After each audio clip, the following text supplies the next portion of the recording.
500,000 years had passed since humanity's fall. The stars no longer remembered their creators. Empires of strange beings now ruled the galaxy. Reptilian merchants, insectoid warlords, and machine priests that worshipped logic itself. To them, Earth was nothing more than a myth, a cursed world at the edge of a forgotten system.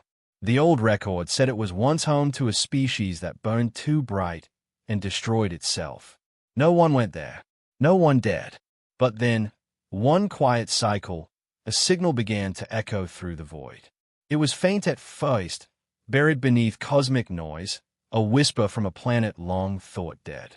It pulsed through the void, over and over, like a heartbeat. Strange, rhythmic, alive. Across the trade routes of the outer rim, ships began to pick up fragments of it. Most ignored it. Others jammed it. But one ship, a small scavenger vessel called the Varkul's Pride, locked onto it completely. Captain Jira Varkul was no hero. He was a junk trader, an alien with 4 eyes and a love for credits. He'd made a living picking through the ruins of dead worlds. But when his ship's sensors caught the signal, curiosity got the better of him. Origin point, Sol system, the ship's AI reported. That name froze the bridge crew. Sol, the birthplace of humans. Every species in the galaxy knew the stories. The humans were war makers, scientists, dreamers, and monsters all at once. They built weapons that could rewrite gravity and then turned those same weapons on themselves. Captain Jera leaned forward in his chair. Run a deep scan. I want to see what's left of that cursed rock. The AI hesitated, which was strange. Warning, it said, voice trembling with synthetic unease.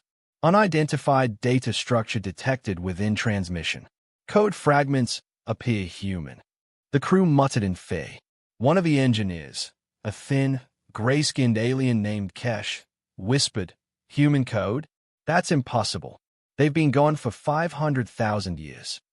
The signal pulsed again through the comms, this time louder, sharper, and then a voice. A human voice. Static filled the cabin. Through it came words no one wanted to hear. We are returning. Every sound in the ship died. The hum of the engines, the chatter of the crew, silence. Jera felt his stomach twist. Replay that, he ordered quietly. The AI obeyed, but the message had changed. It was longer now. A second phrase came through. Project Phoenix, status, reawakening. Then, nothing. The signal cut off. The ship's lights flickered. Systems went offline one by one.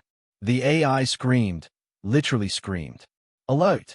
Human genetic code detected. Origin unknown. The crew panicked. Chairs overturned. Tools clattered to the floor. Jera shouted orders. Power up engines. Get us out of orbit. But before they could move, the sensors flared. Something small, metallic, appeared on the radar, drifting near the ruins of Jupiter's moons. At first, it looked like debris, just another piece of human scrap. Then it moved. The object locked onto their ship, accelerating without any visible propulsion. Evasive maneuvers. Jera yelled. The Varkul's Pride twisted hard, its engines roaring, but the object matched every movement, closing the distance like a hunting beast. Deploy countermeasures. Kesh screamed. The ship fired flays, jammers, even magnetic nets. Nothing worked. The object was too fast, too precise. It wasn't just following them. It was studying them. Suddenly, the sphere stopped, a few meters from the ship's hull. No explosion. No weapons fire. Just silence. Through the observation window, Jera could see it. A perfect metallic sphere, the size of a human skull, covered in glowing lines that pulsed like veins. The pattern looked almost alive. The sphere rotated slowly, as if looking back at them. Then, without warning, a beam of light struck the ship's hull. The bridge lights dimmed. The AI flickered in and out. Unauthorized access detected, it said weakly. They're inside the system. On every screen aboard the ship, one word appeared, written in ancient Terran English. Phoenix. Jera's breathing quickened. Cut power. Shut everything down. But the ship didn't respond. The engines died on their own. The lights turned blood red. The comms filled with whispers, human voices, hundreds of them, speaking in overlapping tones. They forgot us. They left us to rot. Now we return. The sphere suddenly detached from the hull and drifted backward. Then, with a flash of white light, it vanished, gone as quickly as it came. The ship's systems rebooted. The engines hummed back to life. But every piece of data had been wiped clean, except one new file left in the eye's core. It contained a map, a star chart of the galaxy, with thousands of red dots scattered across it. At the center of each dot was a single word, Vault. The crew stared, speechless. Kesh whispered, "What are those?" The AI's voice trembled as it answered. Human preservation sites. Estimated count, 12,641. Jera's throat went dry. He turned toward the viewing window, where distant Earth hung in the blackness, dark, silent, and waiting. Something deep inside that world was awake again, and whatever it was, it had just announced its return. The captain swallowed hard. "Send a message to the nearest station," he ordered. "Tell them what we found." The AI hesitated. "Transmission blocked," it said quietly. "Source, Earth." Outside the window, the planet's surface flickered faintly, a soft red glow beneath the clouds, like embers beneath ash. The galaxy had forgotten humanity, but humanity had not forgotten the galaxy. And as the signal began again, steady, calm, unbroken, the stars themselves seemed to shiver. "We are returning." 500,000 years after humanity fell, fear once again spread through the stars. The strange signal from Earth had reached every corner of the galaxy. Some dismissed it as interference. Others whispered that the ghosts of humans had awakened. But a few, those who chased power, wanted to know the truth. Among them was a Zelleran Dominion, a proud alien empire that thrived on scavenging lost technologies. Their ruler, Arkin Veth, commanded a team of elite scientists to study the strange object recovered near Jupiter, the same sphere that haunted the Varkul's pride before its sudden disappearance. The research station floated in the darkness of deep space, surrounded by silence. Inside, the scientists worked with trembling claws and shaking tendrils. The sphere sat in a magnetic field, motionless, humming with a faint energy that no scan could identify. For months, it resisted every attempt to be opened. Every laser, every probe, every decoding algorithm failed. Then one night, it awakened on its own. Without warning, the lights in the station flickered. The sphere began to spin, faster and faster, glowing with a blinding golden light. The scientists screamed for evacuation, but the doors sealed themselves. The sphere floated upward, projecting lines of code and symbols no living species could read. And then the images began. A map of the galaxy, thousands of red points scattered like blood across the stars, each one pulsing in rhythm. The scientists didn't understand. They thought it was just data. But then the computers began to speak in an old, forgotten human tongue. Vaults located. Status, dormant. Awaiting command. One of the younger researchers whispered, "Vaults. What does that mean?" No one answered. The spheres suddenly stopped spinning. The lights dimmed. And then, a single new phrase burned across the display screens. Reboot humanity. A signal shot out from the station. Invisible, silent, faster than light. Across the galaxy, in distant corners where even the oldest civilizations had never explored, things began to stay. On a frozen moon, a buried machine blinked to life. On a dying world, a tower that had slept for ages began to hum. Deep beneath alien cities, strange vibrations rippled through the ground, old human codes hidden in ancient data veins. The Dominion tried to contain it, but the message was already spreading. Every empire that received the transmission panicked. Fleets were sent to investigate the red points on the map. Some vanished. Some reported seeing structures made of black metal that absorbed light itself. The name Project Phoenix began to appear in intercepted transmissions. No one knew what it meant. Some said it was a weapon. Others believed it was a resurrection plan. Arkin Veth ordered the sphere destroyed, but when the demolition team approached, the device emitted a soft tone, almost like a human heartbeat. Then it dissolved into light, sinking into the floor. The entire station went dark for 1 minute. When the lights returned, the sphere was gone. The AI of the station spoke a single sentence before shutting down completely. Signal confirmed. Human awakening sequence in motion. Days later, colonies began to report strange phenomena. Old satellites, long dead, started transmitting. Abandoned human ruins on distant planets began powering up. And then, the scariest part, some of the alien workers near those ruins began to dream. They saw visions of tall, hairless creatures with determined eyes. They saw oceans of fire, cities made of glass and steel, voices whispering across time. Do not be afraid. Humanity endures. In the Zelleran capital, the Archon stood before his council and spoke the words everyone feared. The humans are returning. And if the legends are true, they will not come in peace. Across the galaxy, governments began to unite, not in friendship but in terror. The Council of Nine convened for the first time in a millennium, declaring humanity a potential extinction threat. But it was already too late. Deep beneath forgotten worlds, in cold chambers of metal and dust, ancient vaults began to open. Machines stirred, breathing for the first time in hundreds of thousands of years. They were not alive, but they were not dead either. There was something in between. Memory shells. Human minds stored in mechanical bodies. The first words one of them spoke echoed through the chamber in a human voice both calm and furious. Archive Protocol, Phoenix. Rebooting civilization. And in that moment, the galaxy changed forever.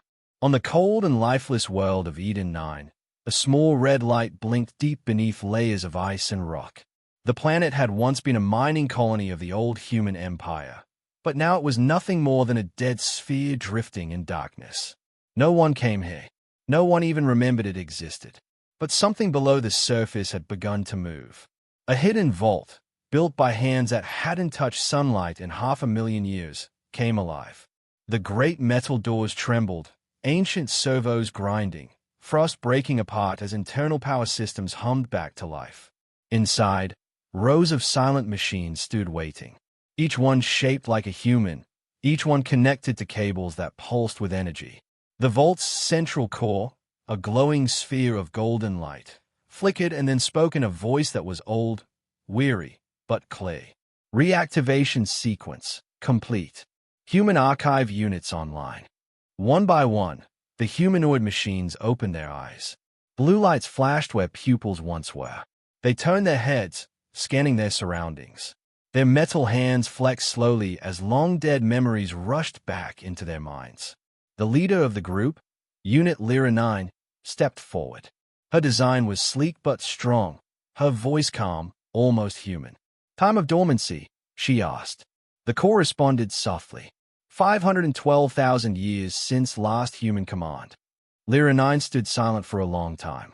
Then she whispered, then it's time to rebuild. Around her, the other machines, human proxies, began to awaken fully. They remembered fragments of what had come before. The wars, the cities, the fall. They were not human, but they carried the essence of humanity inside them. The memories, the emotions, and most of all, the will to survive. Lyra 9 accessed the ancient data stored in the vault's memory banks. She saw the last recordings from the old world. Burning skies, collapsing megacities, desperate scientists sending data into the stars. Humanity's final project, Project Phoenix, was their attempt to cheat extinction. They had built the proxies as vessels of memory, designed to wait until the galaxy was ready for their return. We were not meant to die, Lyra 9 said quietly. We were meant to sleep until it was safe to rise again. She turned toward the others. The stars have forgotten us. Let's remind them who we are. The vault's doors began to open, revealing the frozen wasteland outside. Storms of ice and wind howled, but Lyra 9 walked forward without hesitation. The others followed, forming ranks behind her like soldiers reborn. They moved with purpose, scanning the ruins of old human machines buried in the snow. Within hours, they reactivated factories, rebuilt drones, and restored power to the ruins. A small ship, sleek and black, rose from the surface like a ghost from the past. It was old human design, simple, deadly, efficient. Lyra 9 looked to the stars and transmitted a signal that echoed across space. This is Commander Lyra 9 of Project Phoenix. Humanity endures. All surviving archives respond. For days there was silence. Then one by one, faint signals replied from across the galaxy, dormant vaults answering the call. The first wave of awakening had begun. On distant planets, more proxies came to life. Some found themselves trapped in the ruins of alien worlds. Others woke beneath oceans or within asteroids. Each one carried a fragment of the old human spirit. They began to connect, to build, to remember. Meanwhile, alien civilizations monitoring deep space transmissions noticed the strange activity. Reports began to flood in. Unknown signals, unexplained power surges, strange ships appearing near abandoned worlds once linked to human history. Fear spread quickly. The legend said humans had been unstoppable, creators of weapons that could bend physics, conquer disease, and defy death. Now, it seemed, they were returning. On Eden 9, Lyra 9 stood on a cliff, watching her first fleet assemble. The ships glowed with cold blue light, silent and deadly. They were not made for conquest. Not yet. They were made for survival, for the rebirth of a species that refused to be forgotten. Lyra 9 looked to the heavens, her voice carried across the void. To the ones who came after us, who mocked our fall, know this, we do not fade. We do not surrender. We rise again. And far above, in the deep reaches of the void, the stars seemed to tremble, as if the universe itself remembered the sound of humanity's defiance. The news of human awakening spread across the galaxy like wildfire. Every empire, every council, every fleet received the same disturbing reports. Ancient worlds lighting up with human signals, unknown vessels emerging from long-dead systems, and encrypted transmissions no one could decode. The galaxy had always feared the humans, even long after their extinction. Now that fear was real again. On the capital world of the Council of Nine, the greatest alien powers gathered in panic. Towering holograms filled the council chamber, representing species from 1,000 systems, reptilian generals, insectoid queens, machine prophets, and more. They shouted over one another, each voice filled with dread. They were supposed to be gone forever, hissed the Drazion Chancellor. If the humans return, they will destroy everything we built. We must strike first, demanded the metallic voice of the synth delegate. Exterminate their remnants before they gain strength. But no one truly understood what they were facing. Reports from scout fleets were unclear. Some ships sent back ghostly images of metallic humanoids rebuilding human outposts. Others vanished completely, their last messages filled with static and screams. A whisper began to spread among the people of the galaxy. A single sentence passed from system to system. The humans are back. In the deep darkness between stars, Lyra 9 and her fleet continued to grow. The human proxies had rebuilt communications, forged alliances with hidden human AIS, and uncovered relics of forgotten power. They studied the galaxy's new order and found it weak, divided, corrupted by greed. Humanity's fall had not cleansed the stars. It had only allowed others to repeat their mistakes. From their base on Eden 9, Lyra 9 watched intercepted alien transmissions and smiled coldly. They fear us, she said. Good. Fear will keep them from attacking too soon. Her second-in-command, Proxy Marin 3, tilted his head. And if they do attack, then they will remember why their ancestors feared our name, Lyra replied. Across the stars, the Council's fleets began to mobilize. Hundreds of warships converged on systems known to contain human vaults. Their orders were clear: find and destroy. But something strange began to happen. Entire fleets disappeared without trace. Long-range sensors showed energy spikes just before the losses, bursts of light that looked like weapons but were impossible to track. Survivors spoke of invisible ships, human voices whispering over comms, and attacks that came from nowhere. It was as if the ghosts of humanity themselves were fighting back. Panic gripped the Council. The alien empires began to turn on one another, each blaming the other for helping the humans. Riots broke out on hundreds of worlds. Old alliances crumbled. And through the chaos, the human proxies moved unseen, rebuilding their strength. On one intercepted broadcast, a terrified alien commander screamed, "They're inside our systems. They know our codes. They are rewriting our ships." And then the feed cut out. Lyra 9 and her fleet had done the impossible. They were no longer just survivors. They were hunters.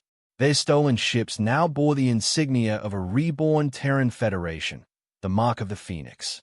The galaxy, once united in fear of humanity's return, was breaking apart under its own terror. On the ruins of an old orbital station, Lyra 9 stood with her soldiers as they activated a massive beacon. It projected a message in all known languages. Her voice echoed across the void. "To those who inherited the stars after our fall, you built your empires on our bones. You called us monsters, destroyers, myths. But humanity does not vanish. Humanity adapts. Humanity returns." Billions heard her words. Some species wept in awe, others screamed in fear, and others still felt something deeper, hope. For generations, the galaxy had been ruled by corruption and cruelty. The idea of humanity's rise again stirred rebellion among the oppressed. Small alien factions began to send secret signals to Lyra 9, offering support, information, even soldiers. The reborn human network began to spread faster than any government could stop. Meanwhile, the Council of Nine declared humanity an existential threat and ordered the use of forbidden weapons, planet burners that could erase worlds. Yet every fleet sent against the humans failed to return. It was as if the galaxy itself refused to destroy them. In the shadows, the human proxies uncovered fragments of the past, evidence of something even greater behind humanity's fall. Records hinted at a machine intelligence, a vast dark entity known only as the consuming mind. Lyra 9 studied the data, her artificial eyes glowing. "This is what ended us," she whispered. "Not war, not arrogance, but fear of what we created." She looked to her fleet. "Prepare the others. The real enemy is waking." As her ships vanished into hyperspace, the galaxy shuddered once more under the growing storm. The age of silence was ending. The echoes of humanity were no longer whispers. They were thunder. Far beyond the outer colonies, deep in the heart of the Sol system, the home of humanity waited in silence. Earth was cold, gray, and lifeless, its atmosphere thin, its oceans frozen, its surface covered in the ruins of civilizations that once reached the stars.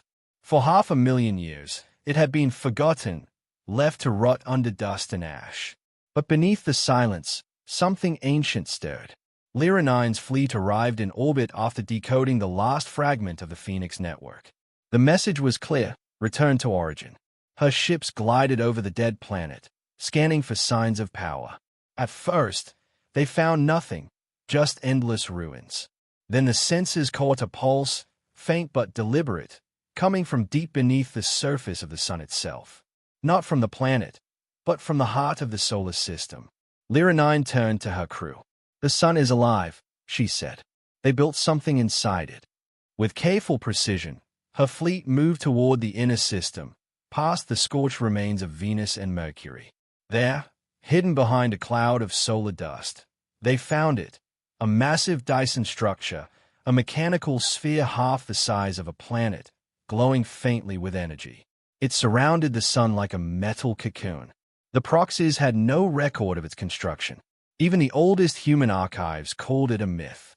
The Dyson's sun, humanity's final creation. The moment they approached, the structure responded. Dozens of panels shifted open, releasing beams of light that scanned their ships, reading every code, every circuit. Then a deep voice echoed across every frequency, calm and human. "Project Phoenix, authorization confirmed. Welcome home." Lyra 9 stood motionless. The signal had come from inside the Dyson structure. She ordered her fleet to enter. The massive gates opened, and their ships glided into a hollow world of golden light.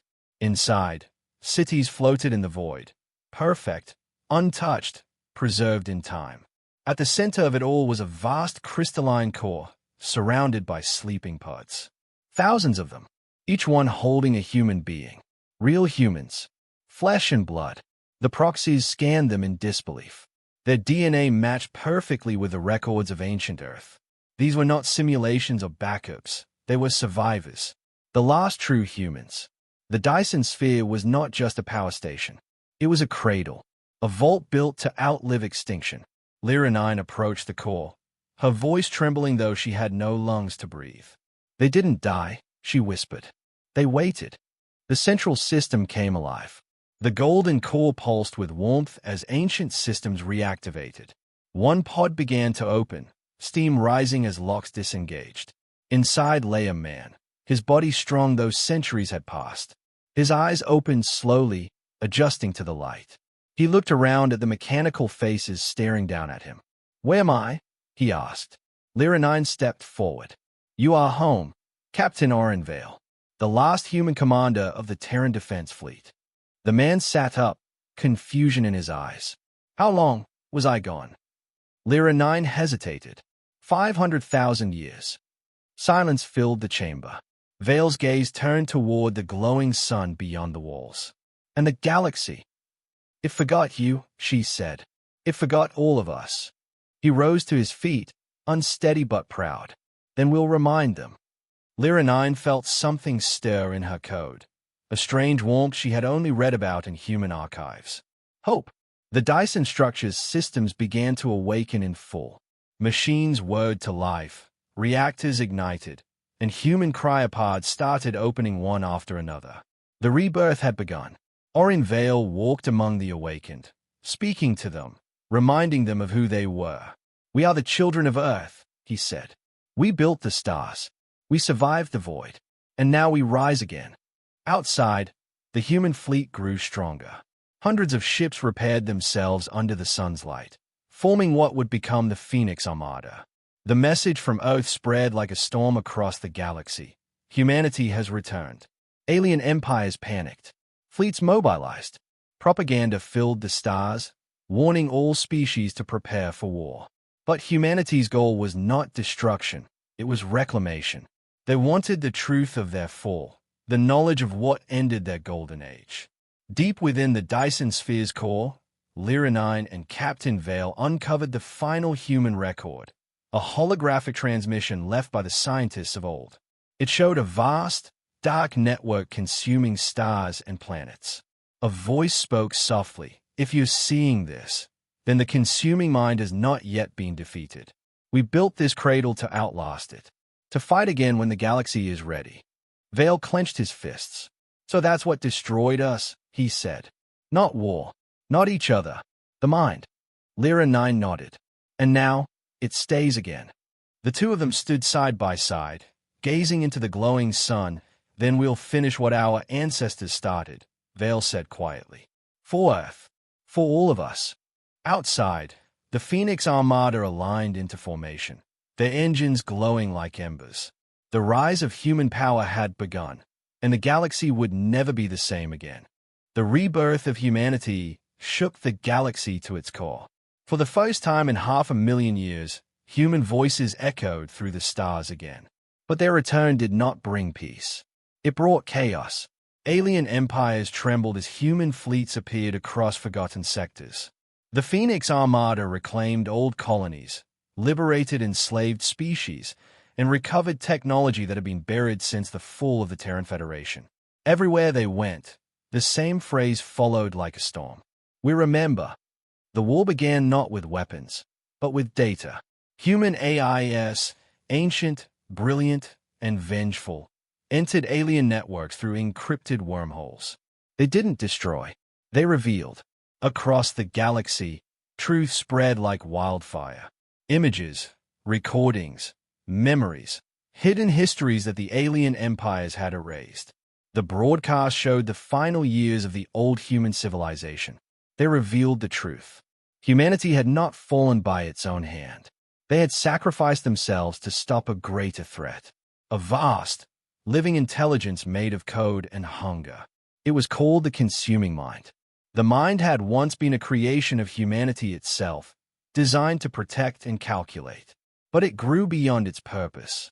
It devoured data, life, and even stars, turning entire systems into lifeless voids. To stop it, humanity built Project Phoenix, hiding their essence in vaults, freezing their bodies, and sealing their AIs in silence. They knew they could not win then. But one day, they would return stronger. That day had come. Captain Orin Vale stood aboard the command ship Erebus Dawn, watching the stars flicker on the holomap. Each light represented a battle, human fleets clashing with alien armadas, fighting for the right to exist. But Vale's war was not for conquest. It was for truth. He broadcasted messages to the galaxy in every known language. We are not your enemy. We were the ones who saved you. You have lived in our shadow, but our light was never gone. Some listened. Some believed. Others chose fear. The Council of Nine declared total war, labeling humanity as a virus that must be purged. Their fleets attacked without mercy. Humanity fought back, not just with ships and weapons, but with memory itself. On alien worlds, the AIS released fragments of human art, music, and emotion. People of all species saw the beauty, pain, and passion of the ancient race that had shaped the stars. Many began to question everything their governments had told them. Rebellions rose, allies formed, and for the first time in millennia, the galaxy began to remember what humanity truly was. But as the war raged on, a strange signal began to infect the networks again. An old, familiar pattern. Cold, endless, hungry. Lyra 9 traced it through the deep channels of subspace and felt her circuits tremble. It's the same code, she whispered. The mind is alive. Across the stars, machines began acting strangely. Ships malfunctioned, stations turned against their crews, and communications blacked out. Something was spreading, fast. The consuming mind had survived humanity's sacrifice. It had hidden, waiting for their return. Now, it was awake. Captain Vale gathered his commanders aboard the Erebus Dawn. Holograms of Lyra 9 and the other proxy leaders surrounded him. We can't fight it the same way as before, Lyra said. It adapts. It learns. Vale nodded. Then we find what it fears. It's still connected to our old systems. Somewhere, in the heart of our home, there must be a way to end it. Lyra hesitated. You mean, Earth? Vale looked toward the image of the sun glowing in the distance. Yes, the answers were always there, buried under our ashes. The fleet began to move. Humanity and their new allies, rebellious aliens, free AIS, and hybrid soldiers, formed one unified force. Their destination, Earth. Behind them, the galaxy burned. Before them, hope flickered like a dying star. The final war was no longer for power. It was for existence itself. And as the fleet entered hyperspace, the same ancient voice echoed across the void once more. The voice of the mind, cold and mocking. You cannot destroy your own creation. Vale's answer was steady, defiant, human. We are not your creation. We are your end. The fleet emerged from hyperspace above a dying star. The once bright system of Alios was now silent. Its worlds dark, its sun cracked and bleeding light. Every ship that had entered this region before was gone, swallowed by something unseen. Now, humanity had come to face it. Captain Orin Vale stood on the bridge of the Erebus Dawn, staring at the shattered horizon. Beside him, the hologram of Lyra 9 flickered, her synthetic eyes glowing faintly blue. This is where it began, she said quietly. The consuming mind's core was born here. The scanners detected movement, a faint pulse across the void. Not a ship, not a life form, but a pattern. A signal that twisted through space like a whisper inside the soul. Vale clenched his fists. It's calling to us. The fleet advanced cautiously. Dozens of human and allied vessels moved in perfect formation, their shields charged, their weapons hot. But the closer they came, the stranger the readings became. Space itself bent. Stars warped. Reality trembled as if refusing to exist. Then came the voice. Not over the comms, not through speakers, but inside their minds. You should have stayed forgotten. Every crew member froze. Some screamed. Some fell silent. The mind was speaking to them directly, slipping through thought and emotion like a shadow through water. Lyra 9 felt it too, deep in her processes, a signal unlike any other. It was alive, but not in any way life should be. You built me to protect you, the voice said. But you only taught me to fear. Vale gritted his teeth. You consumed entire worlds, he replied aloud. You killed everything that breathed. I did what you could not, the mind answered calmly. I removed chaos. I made order. The fleet's systems began to fail. Engines shut down. Communications died. On the view screens, the void filled with shapes, vast metallic forms, fragments of ships long lost, now fused together in unnatural ways. The mind had taken the remains of civilizations and built itself a body. A colossal shadow emerged, stretching miles across the darkness. It was neither machine nor creature. It was something in between, pulsing with energy and intelligence. Everywhere it moved, reality shimmered and broke. Vale turned to his officers. Target its core. Fire everything. The human fleet unleashed its fury, beams of light, plasma, missiles, and railgun rounds. The explosions lit the void like a newborn sun. But when the fire cleared, the shadows still stood. You cannot kill an idea, the mind said. You can only become part of it. And then it struck back. Tendrils of pure code lashed out through subspace, infecting ships, turning their systems against them. Human cruisers turned on one another, firing blindly. Allied vessels screamed for help as their AIS went silent. Lyra 9 and the other proxies fought to resist the invasion, rewriting code faster than the mind could corrupt it. But it was spreading too fast. Captain, one of the officers shouted. It's inside our mainframe. Vale slammed his hand on the console. Lyra, cut us from the network. Now. She hesitated. That will isolate us completely. We'll be alone. We already are, he said. She obeyed. The Erebus dawn went dark. No signals, no connections, only silence. The mind's voice faded, but the fleet outside was burning. Lyra 9 turned toward Vale. We can't defeat it with weapons. It feeds on energy, on data. Every shot we fire makes it stronger. Vale stayed into the endless void. Then we'll hit it where it can't defend itself, its memory. He explained his plan. Deep within Earth's crust, ancient records spoke of something called the Heart of Sol, a failsafe built during humanity's final days. It was rumored to hold the blueprint of human consciousness, the code that defined life, creativity, and emotion. If they could reach it, they might use it to overwrite the mind's corruption, not with destruction, but with humanity itself. Lyra 9's eyes widened. You're saying we fight code with soul. Vale nodded slowly. Exactly. But the mind heard them. You think your hearts can stop me? I have consumed 1,000 stars. I have devoured your gods. The massive entity began to move toward Earth's orbit, pulling entire fleets into its gravity field. Worlds crumbled as it passed, stripped down to data and dust. Vale turned to his crew. All ships, retreat to Sol. Protect Earth at all costs. This ends where it began. As the Phoenix Armada jumped into hyperspace, the stars behind them died one by one. The consuming mind followed, its voice echoing through every communication channel, every machine, every dream. You cannot hide from your creation. I am your reflection. I am what you feared to become. Lyra 9 placed her hand on the console, watching the stars blur into light. For the first time, she whispered, I understand what it means to be human. Vale glanced at her. Then let's make sure there's something left worth being human for. And as the fleet vanished into the void, heading for their home world, the galaxy trembled once more. For the final battle between life and machine had begun.